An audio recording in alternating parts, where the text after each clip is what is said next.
Que no hay manera de que baje, 1 minuto y 1 segundo. Mientras que le ha caído la segunda Mustafi. Solozábal. La tensión de los jugadores españoles es terrible.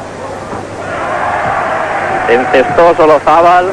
España, que ganaba de 14, ha bajado a tan solo 8 puntos, pero ahora ha vuelto a aumentar a 9. El rebote es para Nego.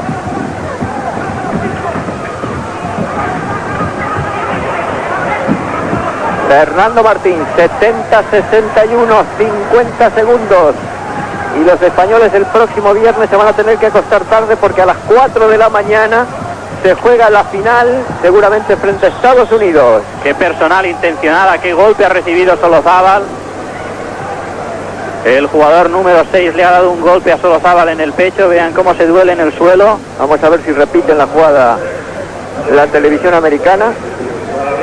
Estaba botando tranquilamente el balón Solozábal, se ha cruzado con el Sorkic y le ha dado un golpe soltando el brazo del que parece dolerse intensamente el base español. Bueno, el base es un decir, uno de los bases, porque ahora tenemos 3 en cancha.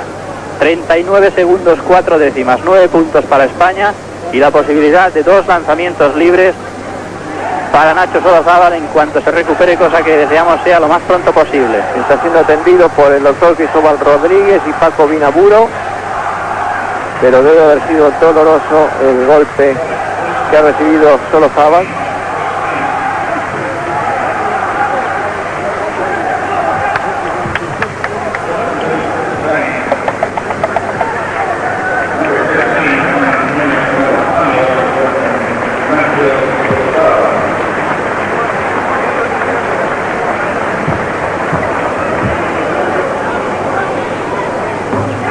Va lanzando Epi, otro es este más. Lanza Epi porque Solozábal ha tenido que abandonar la cancha, no podía efectuar los lanzamientos.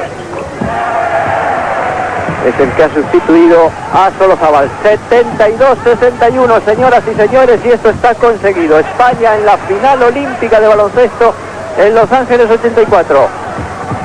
28 segundos. Corbalán. Algunos españoles empiezan a gritar campeones. Ya es demasiado soñar porque la final será contra Estados Unidos. No creo que se produzca la sorpresa inmensa de que Canadá le gane a Estados Unidos. Es igual, pero quedan 10 segundos. España tiene la medalla de plata y más con esa canasta de Romay. Qué éxito del baloncesto español y del deporte español en general. Luego del oro en vela y la plata en